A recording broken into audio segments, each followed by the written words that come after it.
Your rate forecast isn't broken because you got the data wrong. It's broken because the Fed changed the rules. And they did it in public, on a stage, in Portugal. Kevin Warsh is 40 days into the job as Fed chair. And instead of doing what every new Fed chair does, move slow, signal heavy, calm the markets, he sat down with the heads of the ECB, the Bank of England, and the Bank of Canada. And all four of them together killed the single communications tool markets have relied on for 20 years. Forward guidance is dead. If you don't understand what that actually means, you'll walk into the next FOMC meeting looking for signals that aren't coming.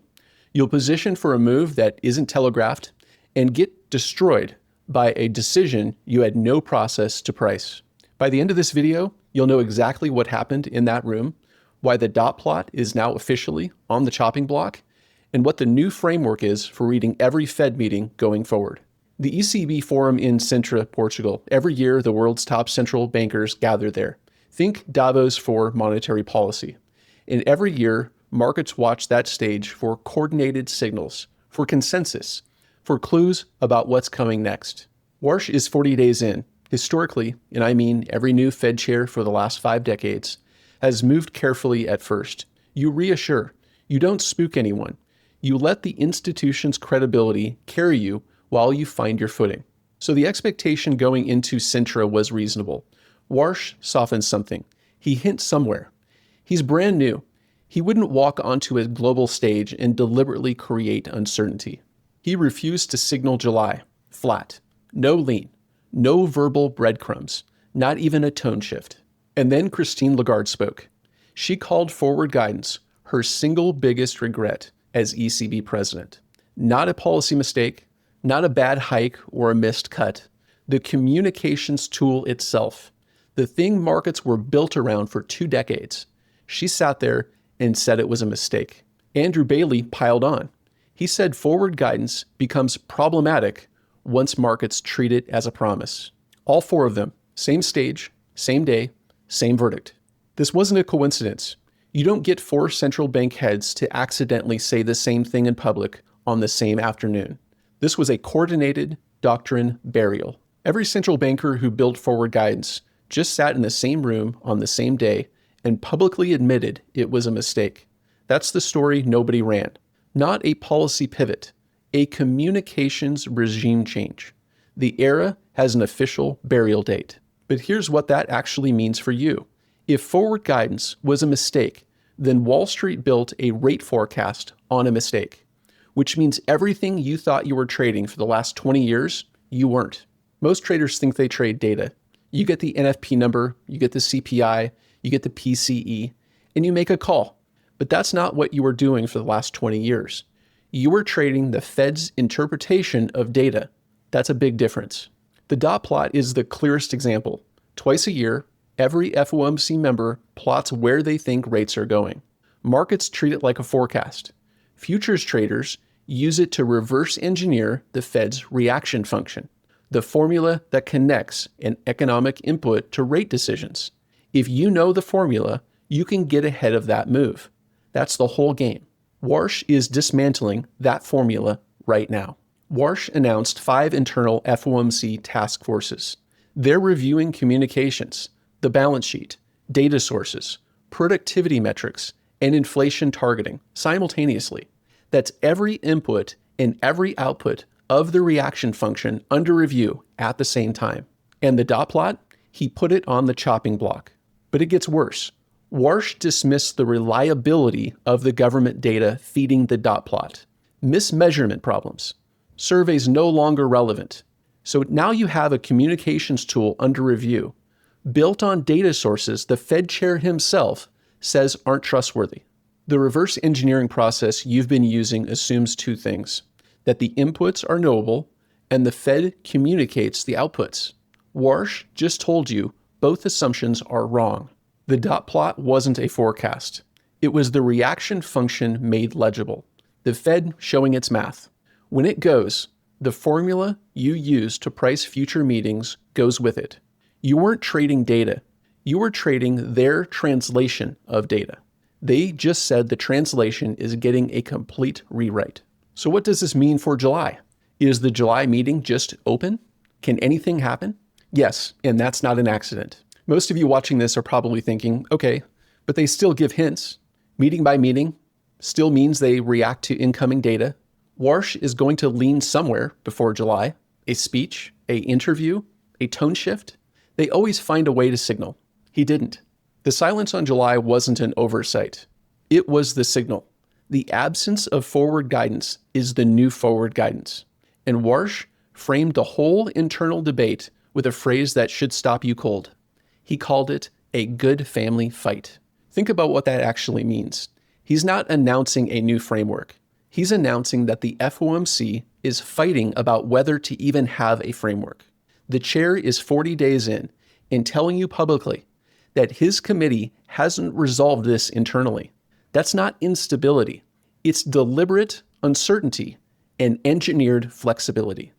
And look at the data backdrop. Eurozone inflation at 2.8% in June. Warsh said US inflation expectations have come down in the first 4 weeks.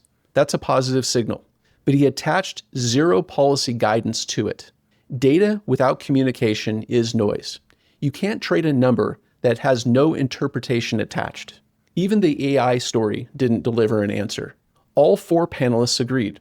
$300 billion in annual AI investment is real and it's significant.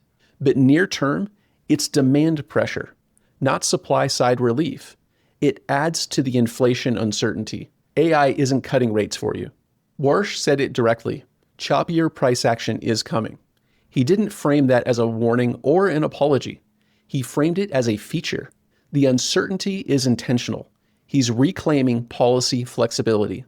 And the cost of that flexibility is your ability to price the next move in advance. July is structurally unanchored. Any outcome is theoretically on the table. And Warsh engineered that on purpose. There's no accident here, no miscommunication, no ambiguity. He failed to clean up. The ambiguity is the policy. So the framework is changing. The dot plot is dying. July is live. And there's no replacement guidance yet. What do you actually do with this info right now? The old game had a specific sequence. You predicted the Fed's move based on their own forward guidance, positioned ahead of the meeting, and reacted to confirmation at the press conference. It worked because the inputs were reliable, and the Fed telegraphed the outputs. You were solving a puzzle they handed you the pieces for.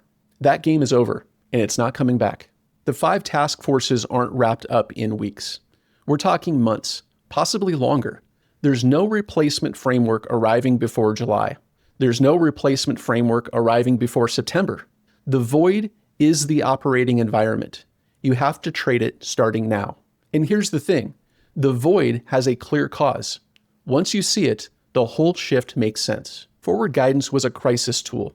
The Fed invented it at the zero lower bound after 2008, when the Fed had no room left to move rates and needed another lever.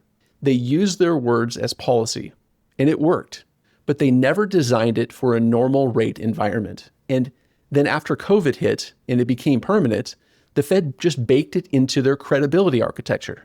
But the crisis is over. Rates are at normal levels. The emergency tool kept running in normal conditions long past its useful life. That's exactly what Lagarde was admitting when she called it her biggest regret. They should have retired it years ago. Warsh just pulled the plug. So what does the reaction function reform actually mean in plain terms? It means Warsh is redesigning the Fed's decision inputs, the weights they apply to those inputs, and the way they communicate the output, all at the same time. You can't reverse engineer a formula while someone's rewriting it underneath you. The new rules are less prediction, more reaction, tighter stops going into every meeting, because the range of outcomes is wider than it's been for 20 years. Wider scenario planning, because any meeting can go multiple ways without a verbal breadcrumb to tell you which one. No single path rate trades, not anymore. You're not building a position that only works in one direction at one specific time. That position is fragile right now. Here's the answer to the question I opened with. You built your rate forecast on forward guidance. Forward guidance is dead.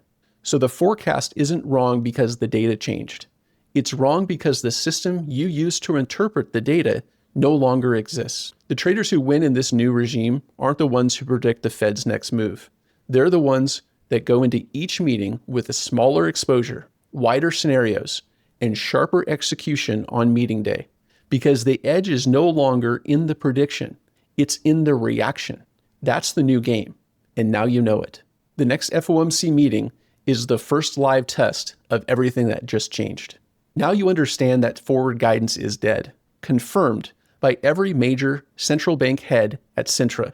But knowing that the Fed has deliberately unanchored rate expectations isn't the same as knowing what price is actually doing right now, or when that structural shift becomes a tradable signal. Here's what understanding that shift also doesn't give you: the truth about the direction of price. It gives you a narrative, and narratives matter, but price is what tells you whether the narrative is true or not. The measured move is a framework for understanding the direction of price. It tells you whether this policy shift is being confirmed by price or not. If you act on this without that framework, you could be on the wrong side of a trade for days, weeks, or even months until price confirms it. That framework is what I teach. The traders in my community don't trade a Fed policy shift. They know what price has to do to change the trend. And until it does, they may be trading in the opposite direction of consensus, regardless of what the policy shift suggests. They wait for this setup. They have a process for knowing when it's valid. That is the process I teach every day at eminiaddict.com.